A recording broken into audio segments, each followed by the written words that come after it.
Welcome back to We Like That podcast. Because we like that.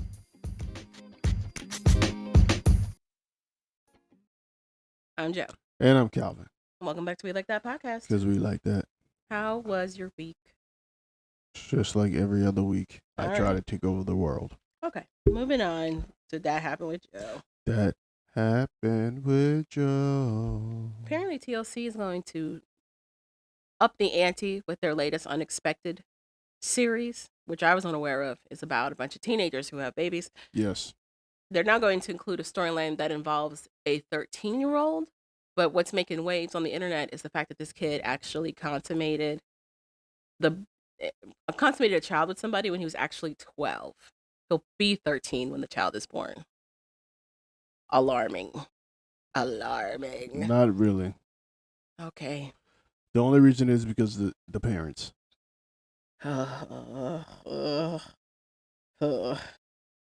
First of all, they're from probably a rural, small town where all women do is get knocked up. What if they're not? What if they're from like a regular... What if they're from like a regular town? They're probably not. I'm scared to look into the details because 12 is crazy. Anyway. No. And that's just the boy. I haven't really heard them talk about the girl who's actually pregnant. I don't know how old this girl is, but I'm sure she can't be too much older. Like I said, it's the parents. Yeah. Anywho, so that craziness is happening. Also, what's breaking the internet right now is that Lunel and Albie Shore seem to be dating. A lot of people feel away. I don't know why. It's none of your business. Some people are saying that it's a scam. They were saying it's AI and a scam, and it's just to get people talking about Albie Shore. Why? Albie Shore had to come out and be like, no, it's not AI. It's not AI. Why? We've actually known each other for quite some time. Why would he want some people to talk about him? Why? I just can't believe. I guess I'm in disbelief that so many people think that Lunel is not desirable. That's really the big message I got from this. Is that a lot of people don't think that Lunel is desirable. That's exactly what it is. So they're very surprised that somebody like Albie Shore, who, mind you, is a household name in Black households, and not so much in the mainstream. No, it's no. They are shocked and surprised. No. They're looking at Albie Shore like he's the Albie Shore from 50 years ago. That's what I'm saying. And he's not. They're like, he used to date Kim Porter. I'm like, do you know how long ago that was? I'm like, you motherfuckers, Albie Shore haven't had a hit since the 90s. And I'm not saying 90s, since 1990. Apparently he's about to go on tour. You know how they do like the R&B tours? They get a bunch of the artists together. Yeah. He's about to do one of those. Okay. They're saying that this is all a ramp up for that. For marketing. I would say that was it if he was putting this out here religiously. I had no idea this was an issue or this was happening. I don't know about religiously, but there has been a lot of posts recently of them like coupled up. And one of the posts that Lunel put out was like, out of the shadows, finally into the light. And it's her and Albie Shore. So it's people being like, is this real? Is it not real? What's good? But just so many people who were in disbelief that somebody found Lunel desirable is the biggest takeaway. And that is crazy to me. I think the biggest disbelief, these people think Albie Shore is still Albie Shore. He's Albie. He's not Shore anymore. Okay. I think he's still all of the above. The man can still sing. He looks the same. I'm not disputing that. He's not that guy anymore. Okay. He's decades removed from being that guy. Uh-huh. When Wesley Snipes became big, that's when light-skinned dudes were out of style. I guess what they're saying is after the Diddy stuff, his name has garnered more of a positive, not allegation, but like association. Whatever. Because remember, for a long time, that whole trial thing kind of plagued him for a very long time. No, the whole thing that plagued him was his son choosing Diddy over him. Well, that, but also the whole, did he assault that woman?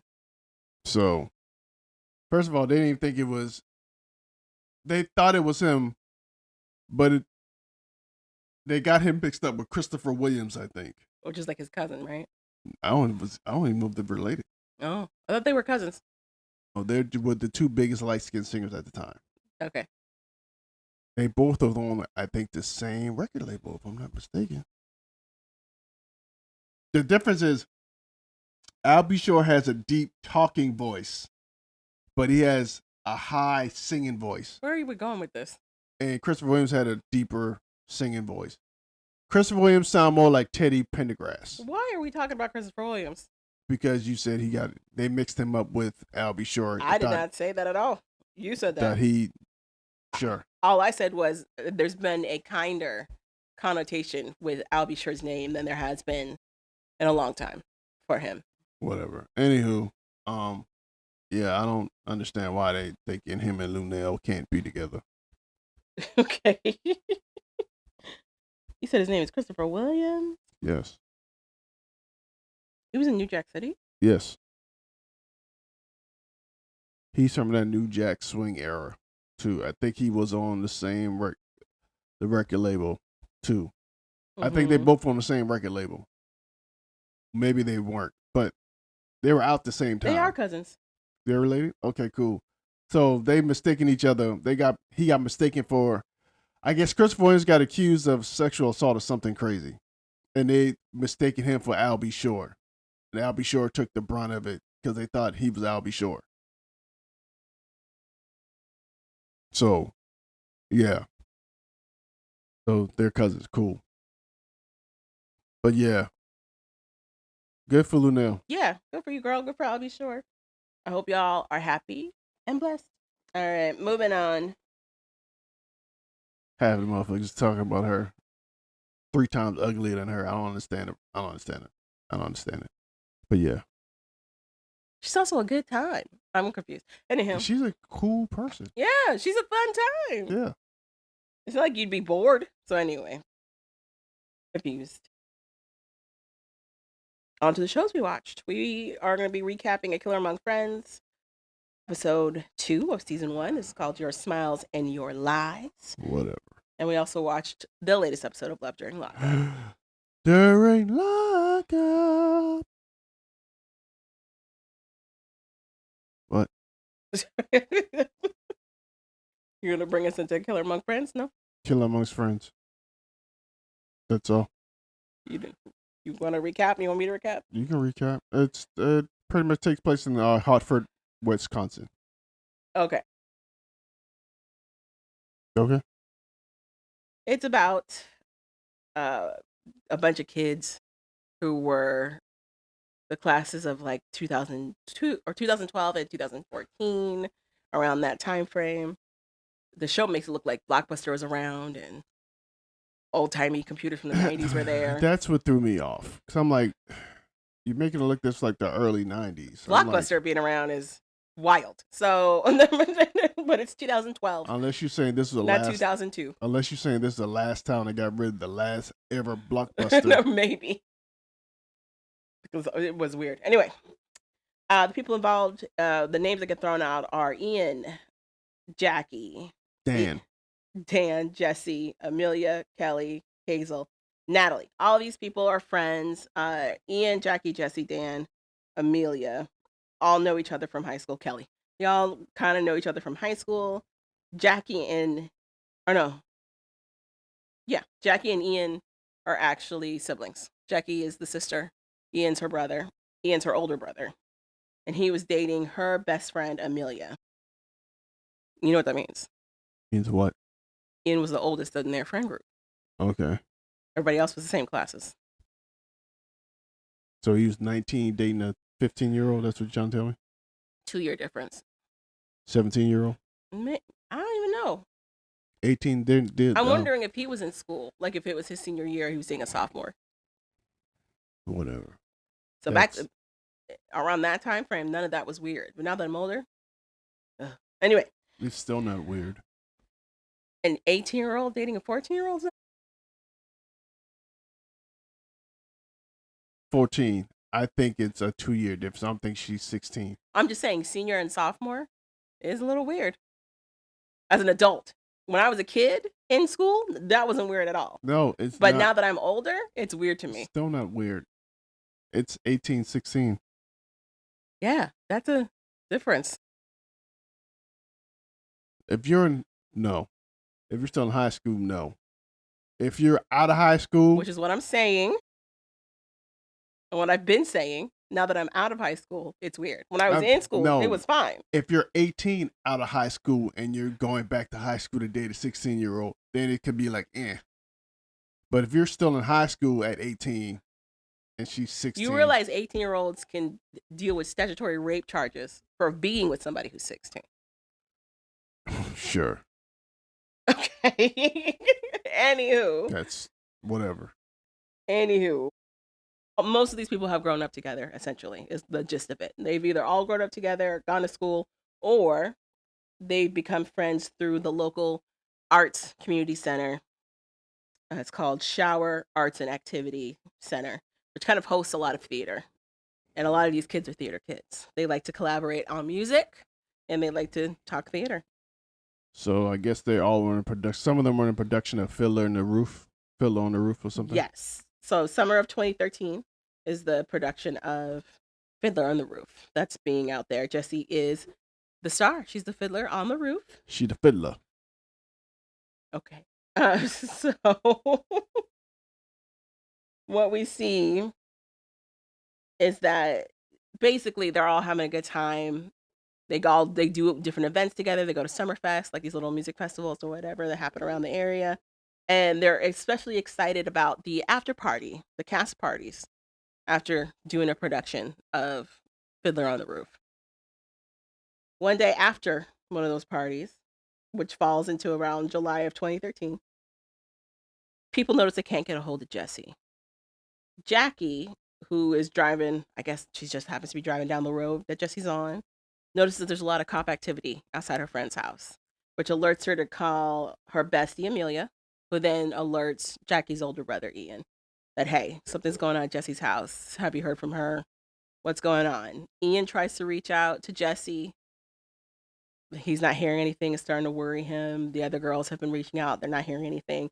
So a group of them just decide to go to Jessie's parents' house, knock on the door and ask what's going on. And that's when they find out that Jessie has passed. It's out. Jessie's mom came home to find Jessie's body in her room, in her bed. I guess she works nights and she came home for lunch. It's a shock to the town. It's a small town. It's a white suburban small town. This kind of violence it doesn't really happen for them. So an investigation is launched, and it is quick. They launched that investigation like the day that they found that body. Investigators are asking family if she had any enemies. Her parents are like, we can't think of any enemies or rivals she may have had unless you want to think about the cast. Because this all seems to have happened right after one of the cast parties that Jessie had attended. So they're like, look at the Fiddler on the Roof cast. So then they call one of the friends in to question him, named Dan. We're not there yet. So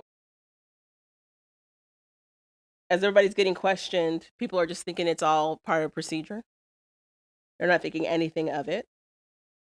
The friends go back to Jessie's parents' house because they're all still kind of commiserating in their grief about everything that's happened.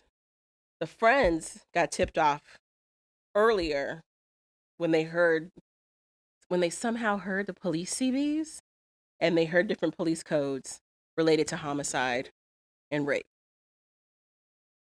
And they're trying to put two and two together. They're spending time with Jessie's family in the meanwhile. While they're spending time with Jessie's family, Dan, who's one of their friends, gets called to the police department for further questioning. So Jackie and Amelia drive him off to the sheriff's office from Jessie's home so they can be questioned. He's like, just come back around 30 minutes later to come pick me up. They're like, sure. They're not thinking anything of it. They actually think police are wasting their time. Mm-hmm.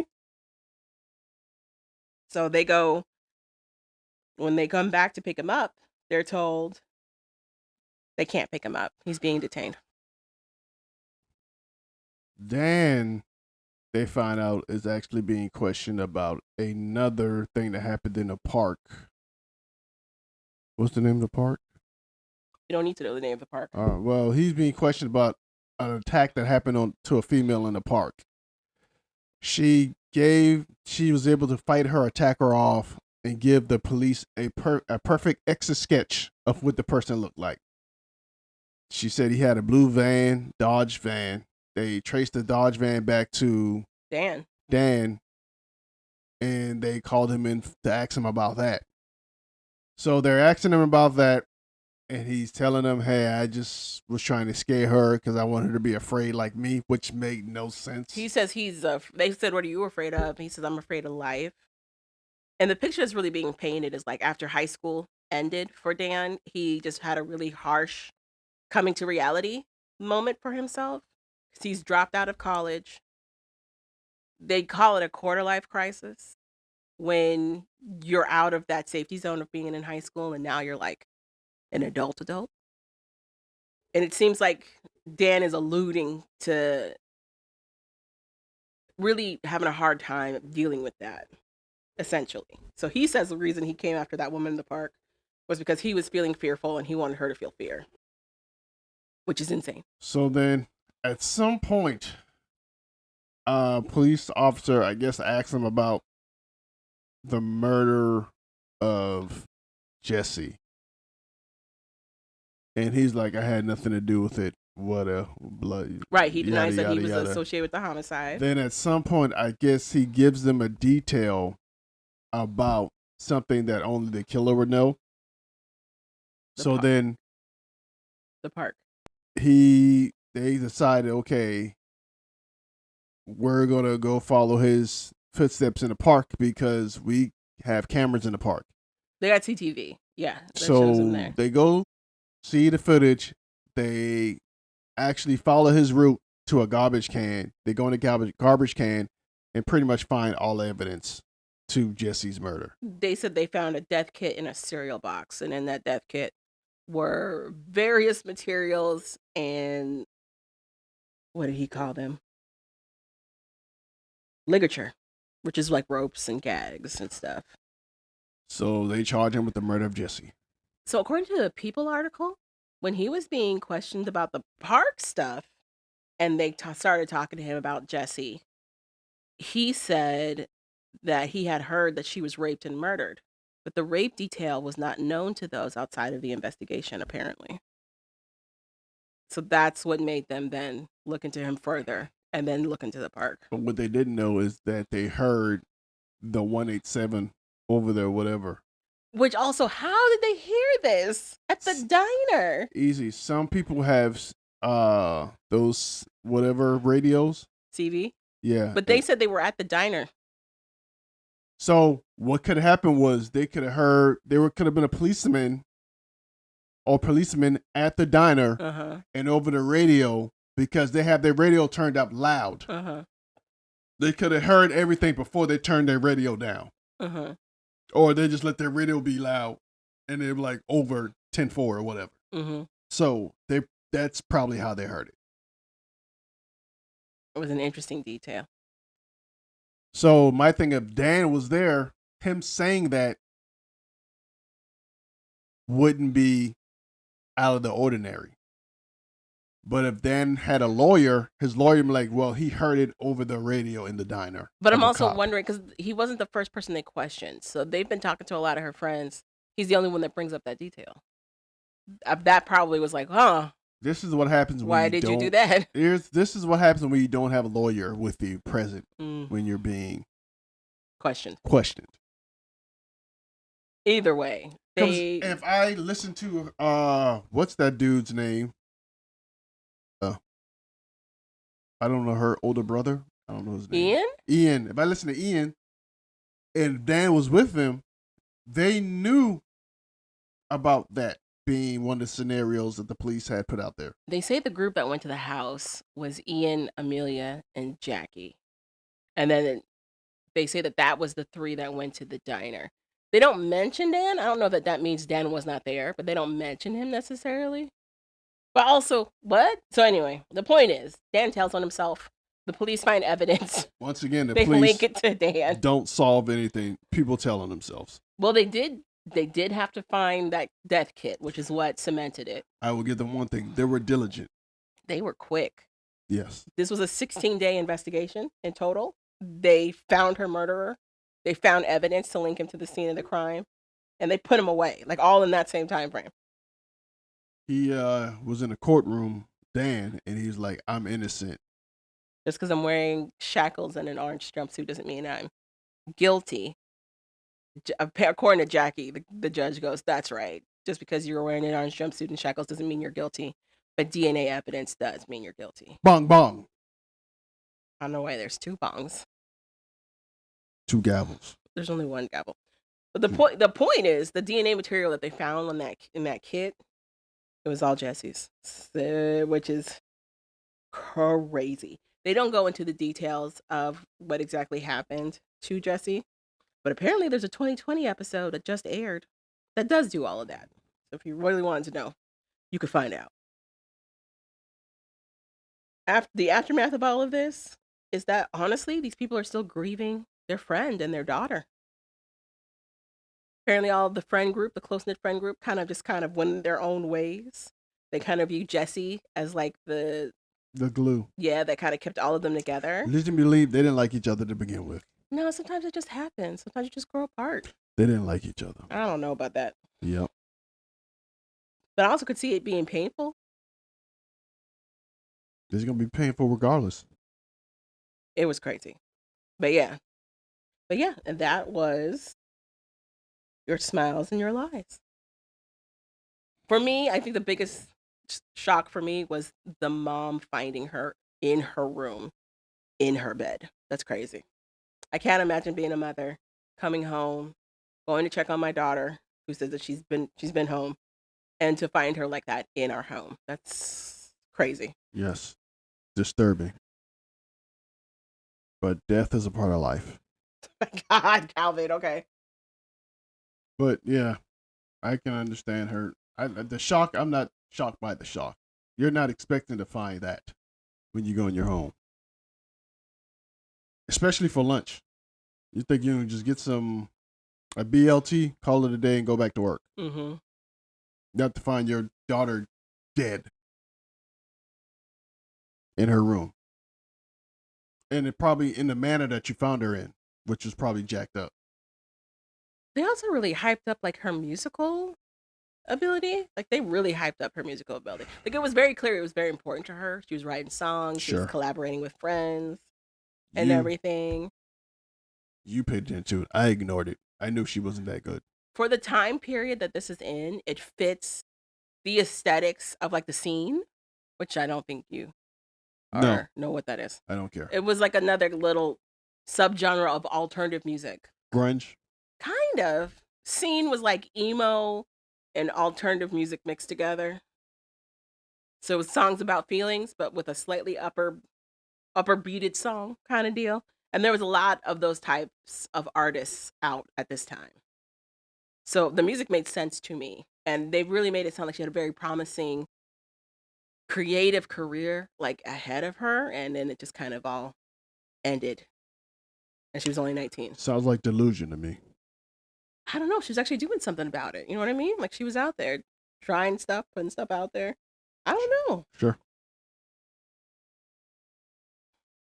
It was sad. So yeah, that's how that ends. They do find out who her attacker was. He gets life in prison. Yeah, they give his ass life. I was shocked by that. Every state has their own That's rules. what shocked me. He got life. Mm-hmm. He took a life. I mean, numerous people take lives. A lot of them don't get life. They may get 25 or 25 years, or you know what I'm saying, or something to that effect. Mm-hmm. But I also feel like there's other contingencies. Yeah. He also had that. Yeah, I think assault under his belt. It was the assault on top of everything else. And in fact, I also think him pretending to be innocent when they knew or felt he was very guilty. Mm-hmm. So I think it was a lot of stuff. That's all. It was Bartlett. Yeah. But they keep calling him an ex-boyfriend, and the show that we just watched never talked about it. Yeah, I don't know, but I just think, him getting life, that's the main shocker for me. Because normally they see themselves in their when it's somebody looks like them, and sometimes they show a little bit more leniency. I guess the judge was like, "You're no son of mine." Bang. Milwaukee was like, "How dare you take our fiddler?" Bang. I guess. But yeah, that was it. That was the Pillar Among Friends episode. Your smiles and your lies. You want to move into lies? Your favorite show? Life during lockup. Love during lockup. Sure. Episode 2. Which couple you want to talk about first? I don't care. They're all a menace. Let's talk about our newest couple. Who's that? Aisha, who's 54, an IT consultant out of Atlanta, Georgia. The two old ass people. And Mikhail, 45, who's in prison in Alabama for drug trafficking and parole violation. Sums it up. He says. There's a lady with a bad wig who now wants to be a rapper. That's not a wig. That's faux locks. Faux locks and what? Faux lock trash? Like crocheted. Full of trash? No.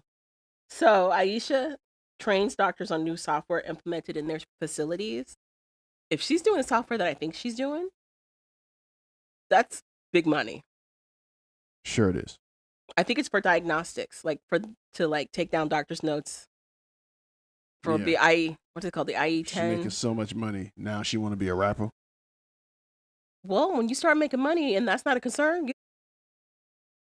Trash. And she was dropping bars. I don't know what you're talking about. Sure. Tell yourself anything. Don't be mad at her beats. Don't be mad at her talent. Trust me. I'm mad at a lot of things. Her talent ain't one of them. Honestly, more power to her. She has a creative outlet. She got the money to follow that creative outlet. Have fun. Do what you want to do. So while traveling for work, she would swipe through dating apps, and that's when she discovered Mikhail. She's a lonely ass old woman. Mikhail thought she was a scammer at first for some reason.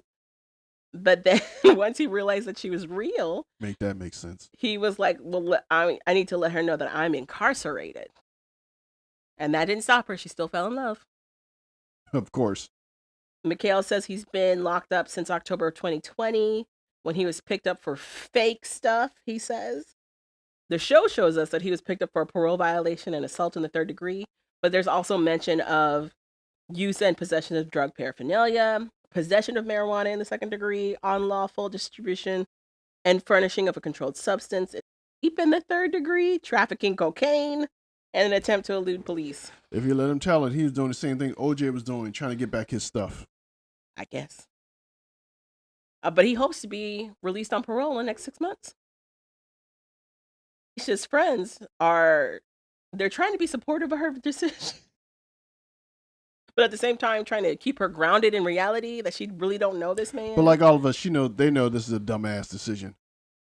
Listen, they ride or die. They hyping her up for her little open mic debut. Aisha pretty much says she looked on a website to see how much time he's doing, and it's pretty much 999 years. She said a lot of stuff wasn't matching up with what she looked up for him. It showed 999 years that he had to serve. It said there was no release date and that he's 77.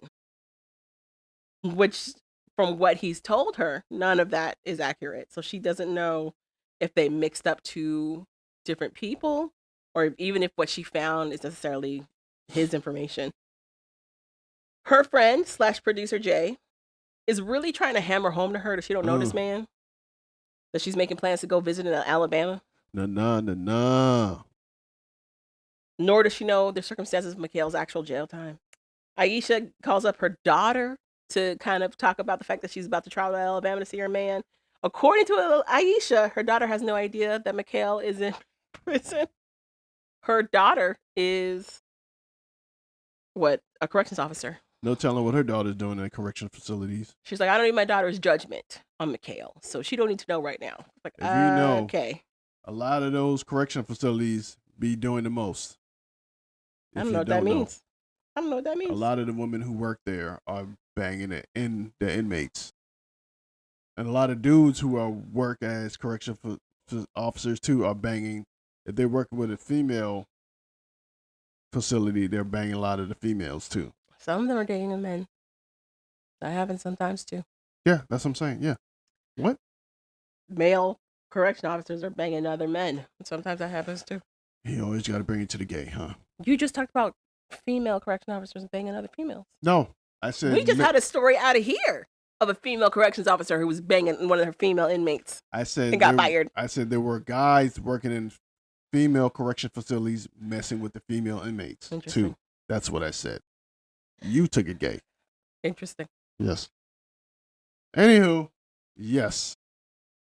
And yes. Two, hey, sometimes you as a correctional officer, especially being a youth facility too, sometimes you gotta bang with these little kids or bang with these adults. I'm confused what that means. You get attacked sometimes. You just talk about them banging as in sex. Now it's bang as in fighting. Assault? Yeah, that too. You got to protect yourself. So sometimes you have to sleep with these little kids? No, sometimes you got to fight these little. I'm not talking about the little being in the youth ones. The youth ones, a lot of times, we're spiraling.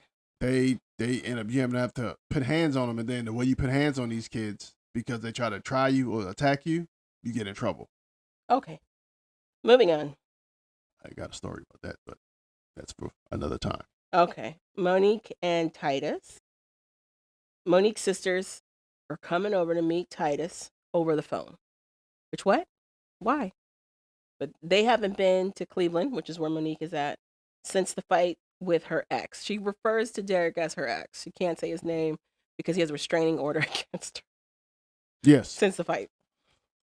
Apparently she threatened him. If you don't remember who Derek is, he was the short king she was dating in her original season. Fake ass Lil Jon. Yeah, yo. Monique hasn't told her sisters everything about Titus. She says she learned her lesson from Derek when she was telling them everything that was going on in the relationship, and they were nothing but critical, according to her. So she's refrained with Titus. I am sorry. This one, you need to tell your sisters about this crazy looking dude. He's a kidnapper. Here's what I don't get. They all go out to a restaurant to take the call for Titus. I don't know why they left the home. Well, granted, she got no furniture in that home. But why did we go to a restaurant? I don't want to be in the house standing around when there's no furniture. Why did we go to the restaurant? Because we can sit down for a couple of hours before we come back to the house and stand up until we go to sleep. Literally. Oh, they take the call at the restaurant. She's like, my sisters are here. You want to talk to them? And he's like, yeah, I'll talk to your sisters. The sisters immediately are like, yeah, so we haven't heard that much. We know you're kind of locked away. What are the plans? What are you going to do? What are you like? Their questions. They come with the questions for their sister. It's not a question. They had one question. What are your plans? He didn't like the question. He hung up. His answers were very vague. He was like, well, I want to make an honest woman of her. I like her, I guess. They're like, you guess? What do you mean? And then he kind of mentions a baby mama, and they're like, is she cool with the baby mama? And he didn't like the questions around that. He tells producers later he has not told his baby mama that he's in a relationship with Monique. He's told Monique otherwise. But the reality is he has not told his baby mama nothing. And according to him and that baby mama are ride or dies. Like they've been in each other's corners for a very, very long time. And he doesn't want to disrupt that. I'm like, I don't know what that means. Sound like two crazy people. So he hangs up on the sisters because he doesn't like all the questions about his game plan. And we leave it with Monique fainting in the restaurant. Much, she's been sitting in the sun with her back to the sun. If you don't know, that fat back gets warm, a little heated. So my own minor rant about this. Everybody that's kind of recapping or talking about the show, when it comes to Monique, all they do is talk about her body. All they do is talk about how she's fat. She's been this way the whole time. I don't understand. Calvin, you just said her fat back is what made her faint. Like, it's comments like that. She was hot. She was hot. You're telling me you didn't add the fat back detail because you thought it was funny? Okay, now, you're right. That was a little bit too much. Oh, my God. You're right. She was hot. I think she overheated. And with all the questions her sisters... My rant is, there's tons of stuff to go after Monique about. Her body, I don't think, is that priority. Touche. But they gonna keep doing it, so I don't know what to tell you. I also don't understand why, because we've got other big girls in this season alone, but that same description is not used for them. It's only used for Monique. Because nobody want to see her face. I don't think people want to see her. So what I've been seeing on my socials is like they say she's pretty in the face, She's pretty for a fat girl. Like, I'm hearing that a lot. I'm hearing that a lot. Rasputia keeps coming up a lot. It sounds like a lot of these dudes. I'm like, is it because she's tall and fat? Is that what this is? I think it sounds like a lot of these dudes. It's not dudes. These are other girls. Oh, I don't know. These are other black females talking about the show. Well, I don't know. I don't know to tell you. It's very interesting to me. I just don't understand why it's such a focal point. It's just very interesting. They could have lost that girl to a big girl. They could have lost that man to a big girl. I don't know. It's very crazy. Who knows? So that's where we leave it with Monique. There was no Kaylee and Michael. Apparently they're coming next episode. That's the lady who has 4 different kids by potentially 4 different baby daddies. Sure. Good for her. And he's got money he's not telling her about. Moving on to Goddess, a.k.a. Gigi, and Damon. For some reason, Javon thinks this is classy. I was just mentioning their outfits. Whatever. All of these ladies come in on point. We knew Goddess. She's got a braiding business that she does. Apparently, she got other businesses she's trying to side hustle as well. We meet Damon's mom, dressed to the nines. Lady was dressed up. She had the heels. She had the earrings that matched the bangle, that matched the dress, that matched her nails, finger wave wig. She came in. She looked great. And then we also meet Damon's baby mama, Bonita, who also is a business owner. She's got several businesses as well. And her businesses are hilarious. She got a juice bar that she calls Poussant Juices, which is a pun. It's a play on words. Poussant actually means like powerful. But she also does stuff to play on that pun that are adult oriented. She also serves adult waffles. Like she's got a penis waffle that has sausage in it because, meat. And she's got a waffle that looks like it's got eggs built into it because it's a vagina waffle and women have eggs. She a genius. I love it. They all have these side hustles. So the point is, bunch of businesses, but not perfecting one. Calvin just thinks they're ghetto trash, and I don't think that's true. Didn't say they were trash. I just said they were ghetto. You can be ghetto classy. That's a thing. Stop. That's a thing.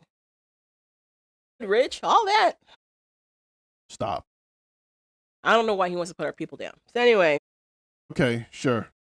If that's what you. They can't be great according to Calvin. If you're from the hood, you can't be great. I'm not putting that label on these people. If you want to put it on, what's her name? Aisha from Atlanta? I don't even know what you're talking about right now. What's her name? Yeah. I don't know what that means. Hood fabulous of what you want to call her. You don't think these ladies were dressed up, and the fact that they all own their own businesses is incredible? You don't think that's good? No, I think that's good, but dysfunction is dysfunction. You can be dysfunctional and still be good. Okay. You are dysfunctional and still good. I'm magnificent. Burn. Bang. Gavel. Anyway. No burn. I'm magnificent. That's what they think as well. But for whatever reason, they can't, according to you. So. They're delusional.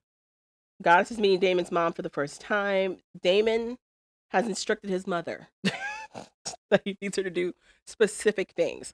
First, he kind of rants about how he feels like he's in a conundrum because he's got baby moms who he's been in an on and off relationship with nonstop, who technically he's on and on part of that relationship right now.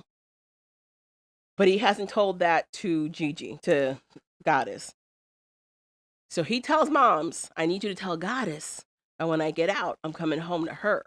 And you're going to go get my stuff from Bonita, which is the baby moms. And then I need you to turn around and tell Bonita that I'm not going to get out for like another week or so. Say that my release has been pushed back. Basically, what Javon is trying to say, he want the mom to pretty much run interference with the two ladies for him. And the moms are like, cool. I think the mom is going to like Gigi better. She already said she likes Gigi better. Because Gigi is more respectful. I think Gigi's just new. No, I think Gigi's more respectful to her. Because she's right new. Now. Because she's new. Right now. They just met. Okay. But for right now, to me, Gigi seems like she would be more respectful. What we learned is that Damon and Bonita go back to like childhood days, like middle school, yeah, elementary school time frames. Yes. They've known each other for a very, very long time, grown up with each other, done their mess in and out of each other's lives. And their relationship seems like, you look cool. Yeah, you seem cool. They met in middle school. So okay, I don't know how it would be any deeper than that. let's be cool together. But did you catch that Bonita said her youngest is the daughter she shares with Damon? Yes. Yeah. That means she's got older kids that are not his. Yeah. Which is why I think she was so cool with the fact that he had other kids outside of her too. Because she's like, when we were together, we're together. When we're not together, it's whatever. Because in her mind, they weren't together, so it doesn't matter. Yeah, that's exactly why. Okay. So I don't understand. But what confuses me is she says they've been on and off for about 7 years, but engaged for the last 4 or 5. How are you on and off for 7 years, but engaged for 4 or 5? Because it's stupidity. I got questions. Dysfunction and stupidity. So many questions. But yeah, so Damon's mom meets Goddess. They seem to get along really well. Goddess is very, like Calvin said, she's very courteous to her. But she does drop that she needs to go to Bonita's place to get Damon's stuff.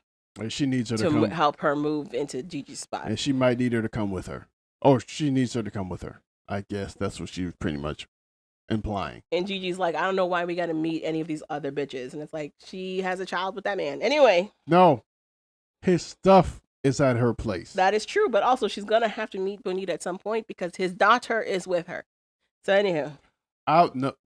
I'll say this. Technically, you really don't. He can just go to her place, pick his daughter up, do what he need to do with his daughter, take his daughter back to her place. Do you not remember the first episode where Gigi was laying out how they were going to blend their families together? He was somehow going to get custody of all his kids. You don't remember that? Yes, but she doesn't have to meet it. He can they have a meeting place and she doesn't have to go to the meeting place. That's all I'm saying. But she's about to be in that daughter's life.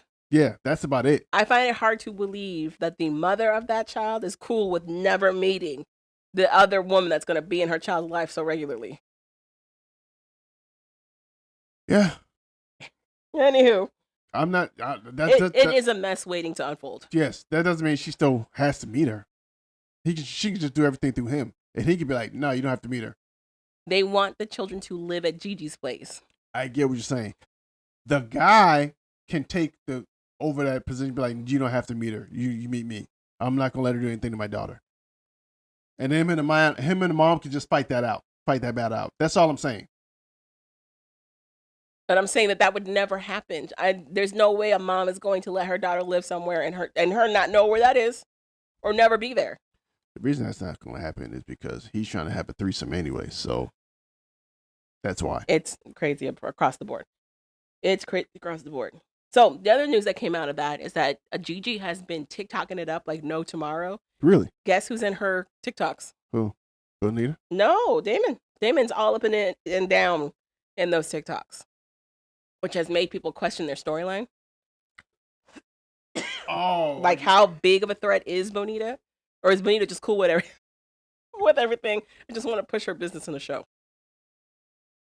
Honestly, I hope it's the latter. I hope it's that they all cool with everything, which is why they keep mentioning their businesses. That's what I'm hoping. I'm hoping they're like, yeah, they want a messy story, but let's also push our businesses. You want to hustle? Let's get this hustle. Because our first couple of things were her business. She rattled them bad boys off. Off. And Gigi did the same thing. So work that system, girls, is what I'm saying. Continue to be hood classy. Continue to do it. I stand corrected. I'm all for it. I apologize for calling you just hood trash. I apologize. You're hood brilliance. I'm the trashy one. I apologize.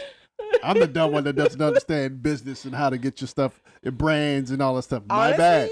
Bad. And get paid? Listen, do it. My bad. Do it. I'm the dumb one. And you close by? Let's go ahead and get some juices from. We're not doing that. I think we should. Let's stop. I think we should. Let's stop right there. I think we should. We can give them their props. They right down the way. And do whatever we need to do. We could get some Poussin juices. But we don't need to go no further than that. I think we should. We're good. They right down the way. Whatever. But so we'll see. We'll see. That's the rumor on the street right now is that they may have played the system, which do it. Shit, the white folks are doing it. For real. Like Get your bag. Leaves us with Emily and Justin. If you forgot, Emily is our legal courtesan. She's working at the cat house right now, the brothel, which is legal in different places of Nevada. She must be bringing something because they get a ding. They already snatching her up. She ain't been there a day yet, and she already getting courted and snatched up and bought. So you know, she doing something right. And Justin, who's in jail in Arizona for burglary. Can't take it. So Emily allegedly has made this hustle to to Nevada, to see what it's like to work out of a house like this, because she's been doing sex work, but she's been doing it on her own as like an independent contractor. So this will give her like a steady base to work out of. But the thing about working out of the house is that 50% of everything you get goes back to the house. And I think the other thing she's not really mentioning is that she's got to pay for her stay. So her sessions, they comp 50% out of that. And then she still has to pay them rent for the lodgings that she's there for. And depending on whatever the policies are of the cat house, she probably also has to pay for whatever gets used during her sessions.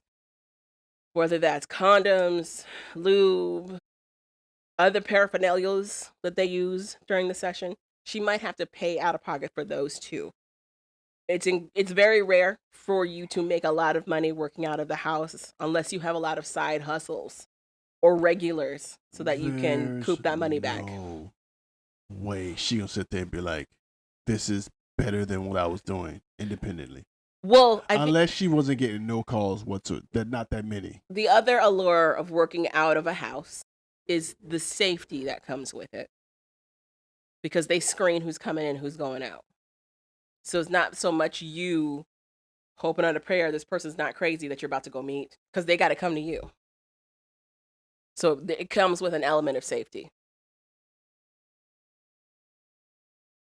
So if you're going to take your life in your hands like that, you might as well do it all the way. But you got to do it smartly. And earn all the profit. Nothing's without some kind of cost, unfortunately. Nothing is without some kind of cost. That's what I'm saying. You might as well just be independent. I think that's why she's smart with her markup, with how she discusses the prices. So if you go to you can go to the website for this place that she works out of, which is Bella's Hacienda. You can see all the people that work there, but there's no cost. There's no prices up front, which allows them to negotiate what they want their fees to be in person. So the way this works is that you go there. I think you have to call ahead so that you can sign some of the paper stuffs and get that out of the way, like all the legals, and get that out of the way. And then once that's out of the way, you get to choose a girl. And then once you're with that girl, they break down like, okay, so what exactly do you want to do? This is what it's going to cost. Yeah. This is the time frame we're working with. Boom, boom, bada. Let's go. And we see Emily do that with the first John that comes through. There's a guy that comes through. He picks her. I think he's a plant, but maybe he's not. And he's just like, yeah, just got out of divorce, want to spice things up. He chooses Emily, and he also wants like a BDSM package. And she breaks down that it's going to be about $2,500. And I want your jaws full. When he told her that too. And then she breaks down that 50% of that fee has to go back to the house. So if it's $2,500, that's what? 12.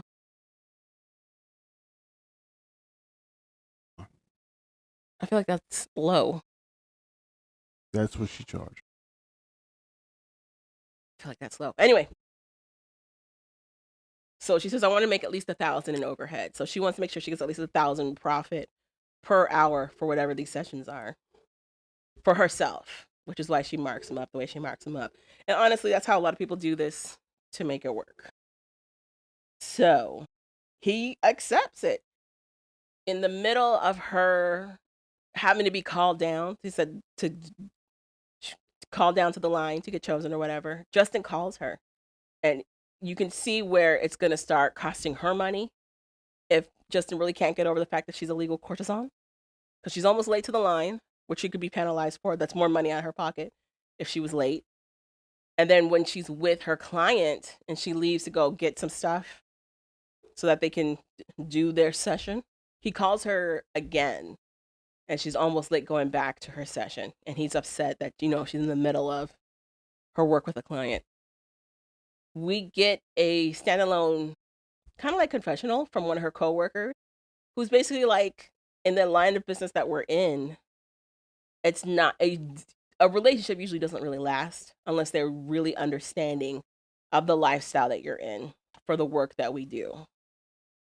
Because we are selling our bodies. Our bodies is our means of income. And if they really can't wrap their heads around that, you're not really gonna go anywhere.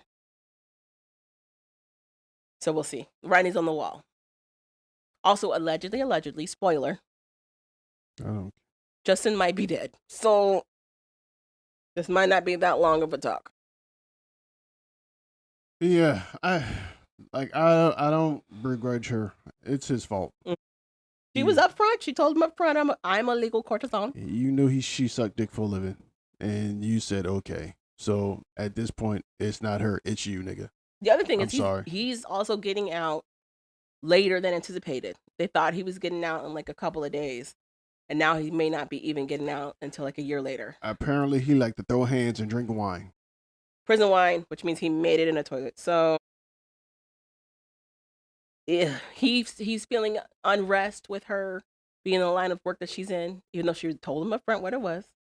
And she's kind of stressed because she had plans to do the Nevada thing for like a short period of time just to get money up to help him when he got out in Arizona. Because when he gets out, he's only going to be able to parole around Arizona. So her whole plan was get my money up, make the move to Arizona, and go from there. But now that's on hold. And that's it. That's all the couples. Any other remarks about Love During Lockup? No. I like this season of Love During Lockup. I can't wait. You can't wait. It feels refreshing. I want to see the ghetto trio. What happens there? I want to see what happens to the chick with the 9 baby daddies, and the crazy dude come home and start talking to her kids crazy. I want to see Monique pass out about 2 more times. I want to see her behind get kidnapped because he's going to kidnap her at some point. Okay. Because she thought fake little John was crazy. She ain't see crazy yet. I don't know why he doesn't even look like Lil John. Fake Ludacris, sure.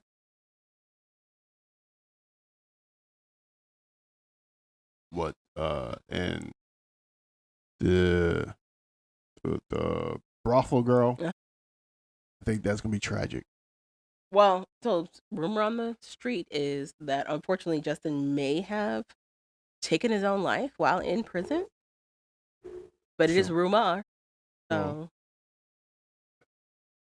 and then also is one more, the dude who's dating the Italians. I want to see this. So yeah, I can't wait. I forgot about him. They still haven't really brought him in. No, because I don't think that's gonna be long at all. I'm wondering if the Emily thing is not that long. I don't think that's long either. Emily and Justin's. So, but we'll see. Yep. Any other shows you watching? Still watching 90 Day Before 90 Days. What do you think so far? What's her face? Pretty much,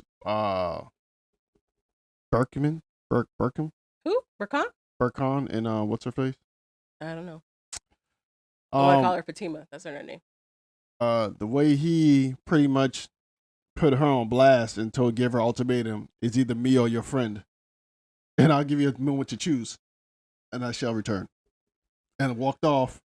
Oh, yeah, didn't look back at all? And then looked back on and left her in that little furnace playing with them. Yeah, you heard me correctly. Yeah, you heard me correctly. You have to choose. She was like, wait, what? But the other thing was like, it's not, in my eyes, it's not out of pocket. We just watched this lady before her trip ask her friend, like, is there any romantic possibility between the two of us? So, she's making it seem like Burkhan is forcing her in a corner, but it's a literal threat. It's something that she was literally discussing right beforehand. I also love that he's like, yeah, as soon as I move to America, my debt goes away. I don't know why you're stressing right now. And Done with it. and when and when she tries to bring it back up when they get back to the house, and he just kisses her and has sex with her, and that's enough for her to stop talking about it. I mean, he's 26, but he no game. So Shut your mouth. Take these lips. basically, Shut your mouth. and don't talk to your friend. That's Don't not, talk to and your I'm out. friend. Shut your mouth. And I'm out. You think you're just gonna do this to me and to me? Yes, because you think I'm cute. So she's like, I don't know how he's meant. I guess for me, her whole speech about how he's going against his word about being a provider really threw me because she is 20 years older than him. And it's very clear she's the more settled one. I don't know why in her head he was going to be a provider. Provider of what? Sex. He'll be a provider of sex. And that's what you wanted. So I don't understand. I'm confused. I'm with Burkon. So that and the whole Sheena and Forrest. Sheena and Forrest saga. That's pretty much, there's only them two, really. Yeah. I just love that Sheena's place is not squalor, which is throwing finally Forrest. get to Sheena's parents and dad. It's just her dad and her sister. Her dad and her sister's place, and it's literally like it's a bed. It's a B&B. It's like a bed and breakfast resort, mini resort. It's got a pool, and it's a big house. And Forrest's like, what the hell? He meets them, and they're like, yeah, we just want to make sure you're able to take care of Sheena. Yeah, but also, when we need money, you're able to send money our way. Yeah, when we need help, you're able to send help. Just when we need it. We ask her. I think,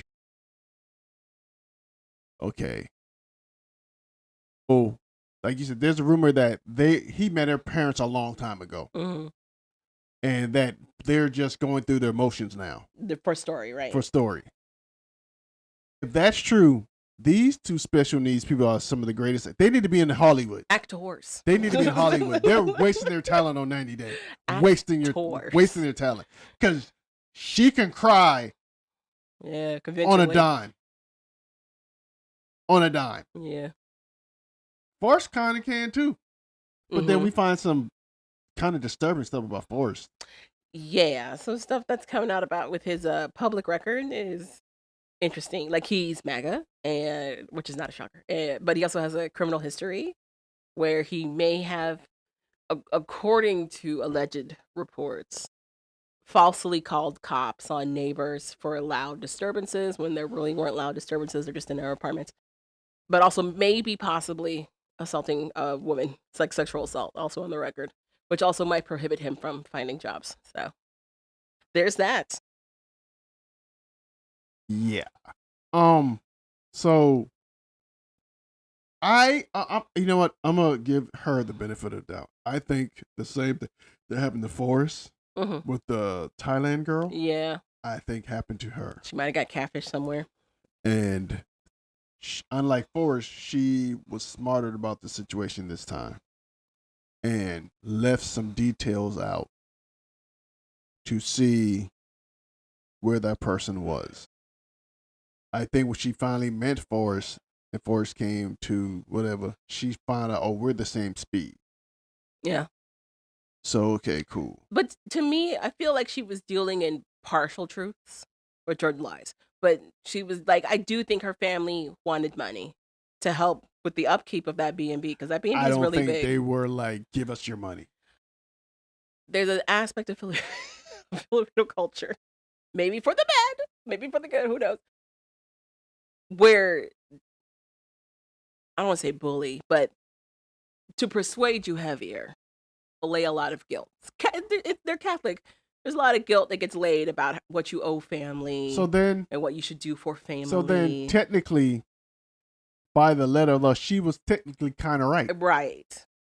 I agree. Do I think she may have dramatized it a little bit more than what it actually was? Maybe. But also, is all of this hinged on the fact that people are arguing over how she should spend her own money? Yes. Also, I think she wanted to play down how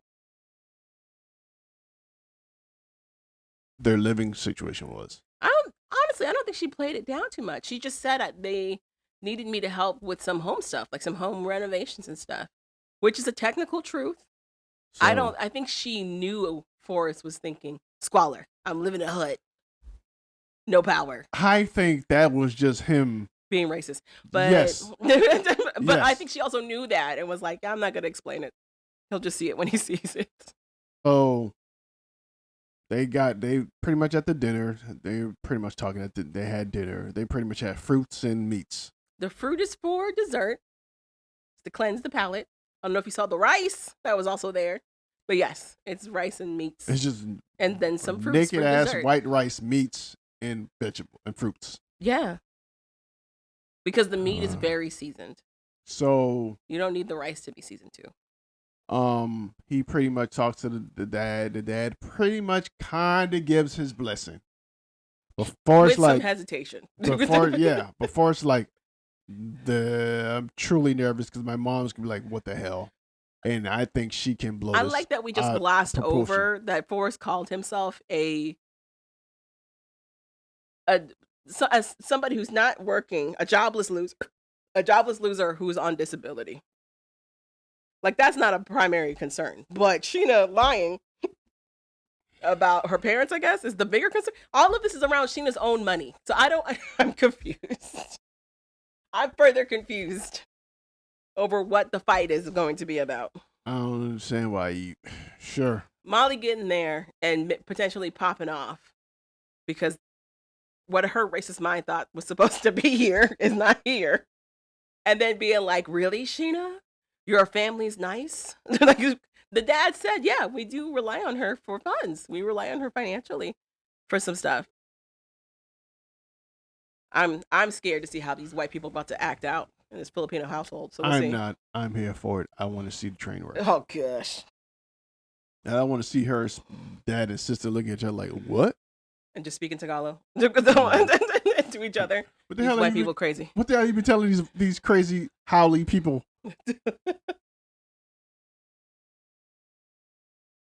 So, we shall see.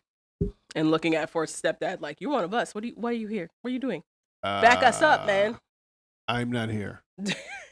Right. And then he luck off into the sunset. Right. Like he's been doing the whole time. And that's pretty much love before.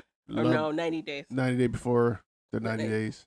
Was there any other couple? No, Stig. Stig and Aviva. They go to his little mini concert. Okay. It looked like an open mic night. Okay. Yes. Okay. He make it seem like he's this, because in the first, when you see him, he's at this big ass concert venue. They said he's the number 2 artist in Belize. And he's doing the most. Then he goes to this small, more what you call it? Intimate. It's a club. Intimate session with his fans and club. And it's really like everybody's on their phone. No one's paying attention to him on the stage. Which is good because he's forgetting the words to his own songs. And not to mention what Javon just said. He forgets the lyrics to his own song because his girlfriend is on the phone not paying him any attention. He says, I'm distracted because she's not paying attention. I'm distracted. And I'm like, then you're not really that good a professional performer.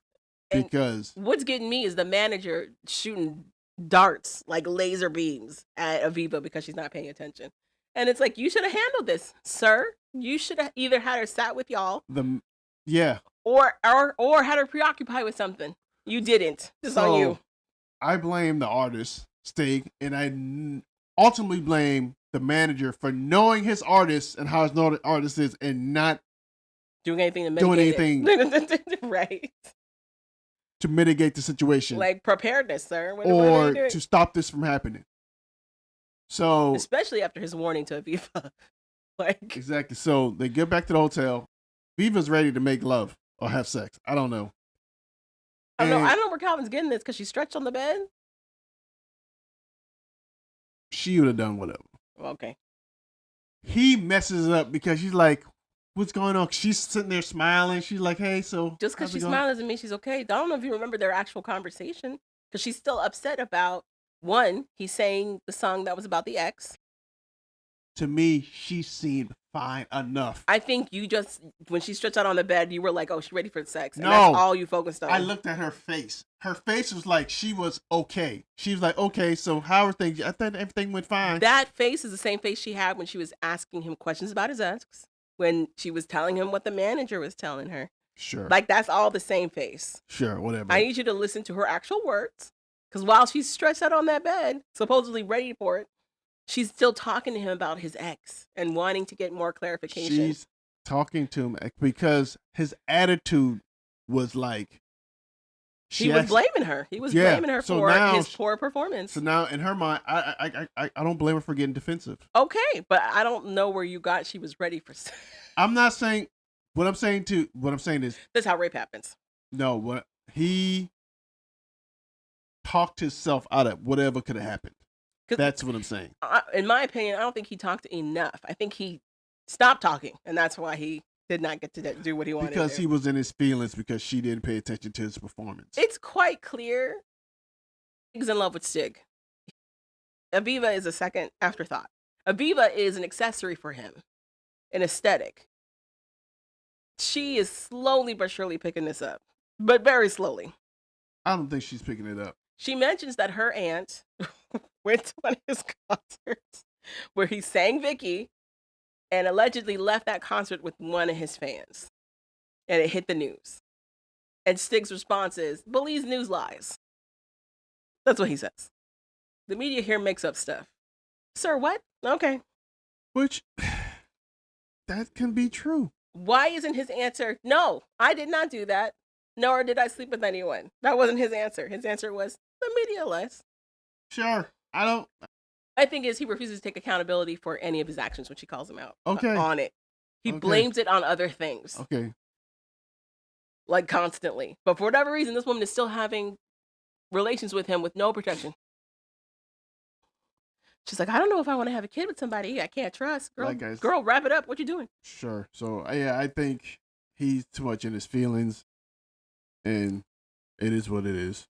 They're now at a crossroads, I guess. Oh, a mini crossroad. I don't know how big the crossroad is. Then we got Tap Dancing Ricky. Yeah, we also have Ricky, Tap Dancing Ricky, as she said. Is what they called him.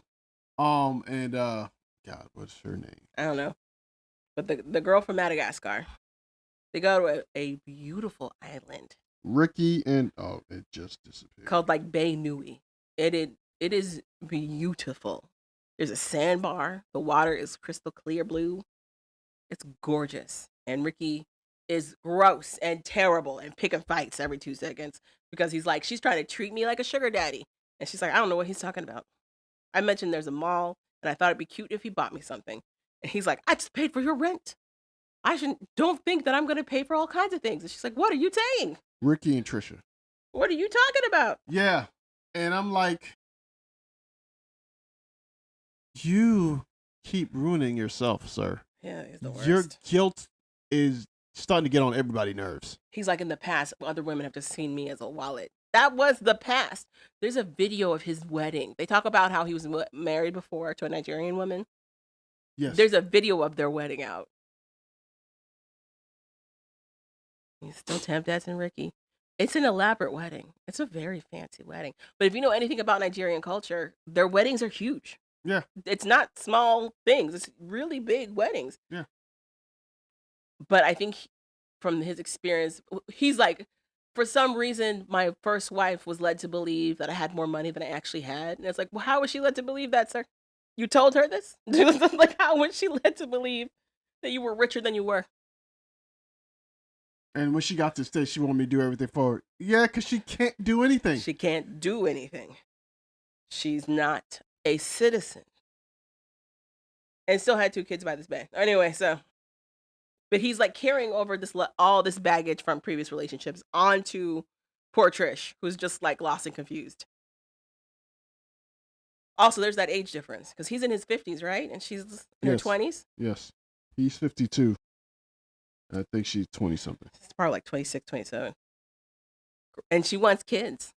Yeah, he's 52 and she's 25. Goodness gracious. He picking fights. So great. Wonderful. sex. Oh, she just kicks him in the balls and leave.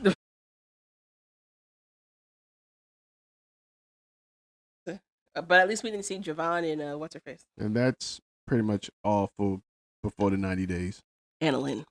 And we didn't see the other couples. No. And there's still one couple left that they still haven't. Oh yeah, from our searching for loved one. Oh, we also saw Lisa and Daniel. Oh God. So they pick up with them the next morning. I guess they finally got it in, but he didn't, I guess, finish, and he was still flatulent. Did she bully him into getting it in? Yes. Okay. That's rape. I think that's why he was flatulent. That was a lot of pressure because his mind was not set on it at all. So basically, he pretty much said he was thinking of other things. He was stressed out about her coming and also her meeting his uncle and getting his blessing. So they then go. And then she went into detail. Yeah. It's too much for me. They then go to the market. Dinner to the market. No, they go to the market. They go to the market and get her something to wear to meet his uncle. Yeah, they're it's not Nigerian traditional. Yeah, traditional dress. And the lady's like, "You're fat." Well, because she was like, "How do I wrap this?" And the lady was like, "You're not gonna be able to wrap this because you're too fat." Because you're too fat.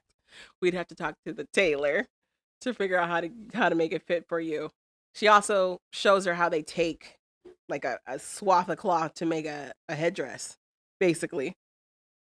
And it's hilarious. So she's complaining about the lady called her fat. I'm like, that's your least worries, lady. The other thing is she didn't say it with malice. She wasn't like, this fatso wants to wear this. They're very blunt in other countries. So she was just saying it how it was. We're not going to be able to wrap you in this as it is right now because you're too big for what we have. Yes. So they leave there after her feelings are hurt.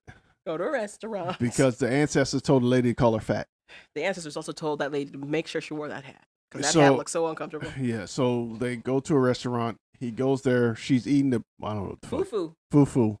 She said she searched the internet to learn how to roll it and do all the stuff properly. Yeah, yes. So he's trying to get her to do 100% the correct way. And she's getting upset. To be fair to him, she kept doing it wrong. So, I mean, in all of her internet research, she still did it wrong. So you're supposed to roll it into a ball.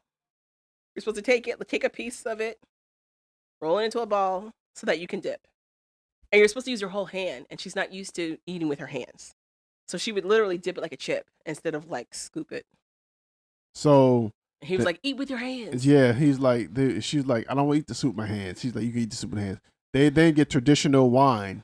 He does the traditional blessings for the wine, and then he pours a little bit of wine. He calls it palm wine. And he gives her a little bit. She tastes a little bit, and he drinks some, and I think he's drunk, and he's like, be careful with your sip because it's very strong. But I don't think he recognizes American drunk. Oh. That lady can hold her liquor. I'm sorry. I don't care how much American drunk you got into you. When you go overseas, the liquor hit different. I'm just saying, you shouldn't discount suburban white moms. They couldn't hold a lot of liquor. And what I'm telling you is, the liquor hit different. That wasn't her case in this particular situation. I don't think she really drank any of it. That's what I'm saying. I think she had the sip, and that was it. And I think he over-embellished, because I think he thought she was sitting there guzzling. I think he's the lighter weight. Yes. I don't think he drinks normally. And I would agree with you. That's what I'm saying. I think he over-embellished what she was doing. Because I don't think she really got a chance to drink it. Mm-hmm. And I think he got too drunk too fast. I think he was just I think he got comfortable with being nitpicky. Because we've seen him be that critical prior to this. Okay. But for her, she was like, this is a different side of Daniel. Even though we've seen him be like that in the phone conversations. And she even mentions that he's very particular about the hairstyle she wears, what clothes she wears, how she addresses him. Like, he's already nitpicky about all that other stuff. But for whatever reason, she's blown away that he's even more nitpicky over his actual cultural customs. So she gets mad, gets up and leaves. He goes after her. She's outside doing her baby. Pouting, doing her baby, getting upset. So he comes back, my queen, my queen. The ancestors are having an amazing time with this. Tell her to wear the hat. Yes. But that's the other And- thing he nitpicked on. She's not supposed to be vaping. He didn't want her smoking. Yeah, so he brings her back and pretty much tells her, I'm nervous because I want everything to go well with my uncle so we get his blessing. If we don't get his blessing, we can't get married. The other thing is she's really upset that she has to talk to his family at all, which is weird. And she's like, I can't believe, I thought you said you were your own man. And she'd be like, I'm still Nigerian, bitch.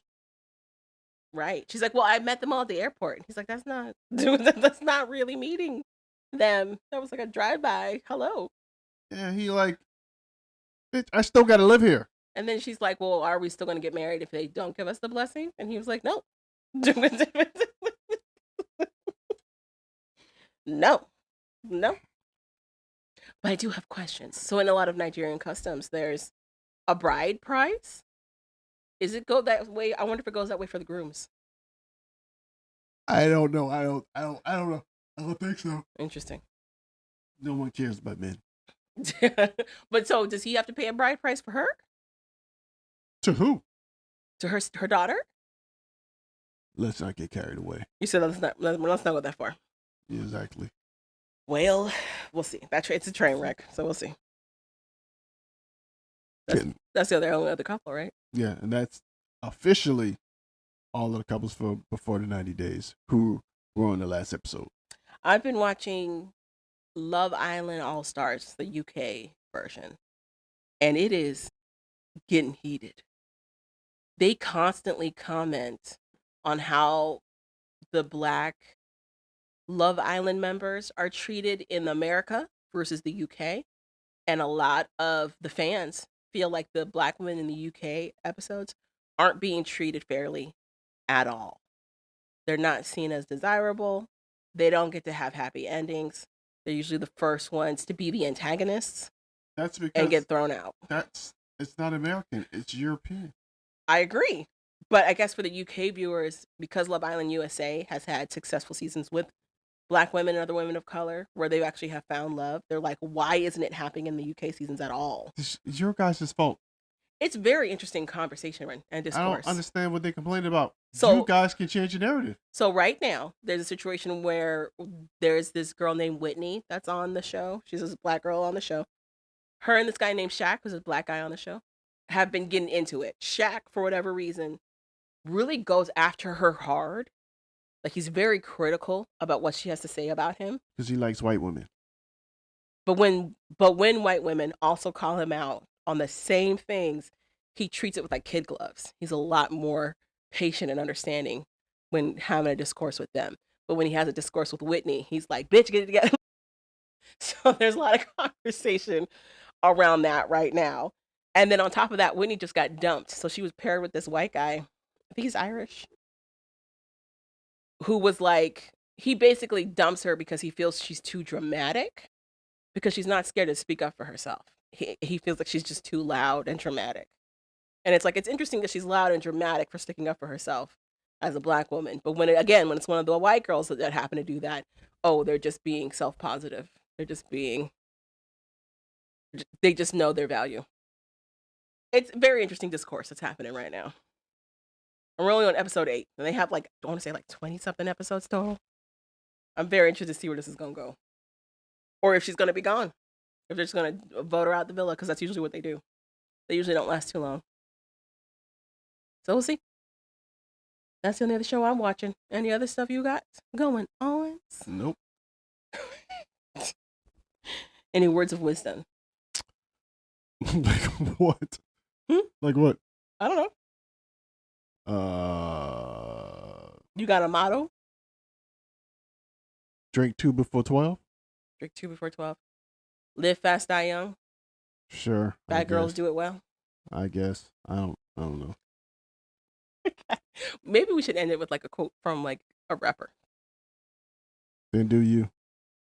Say something from Outkast. You don't want to come up. This is your idea. Do something. You know all the lyrics from Outkast. Say something from 80 Aliens. How about you say something from one of your favorite songs? My neck, my back. My pussy and my crack.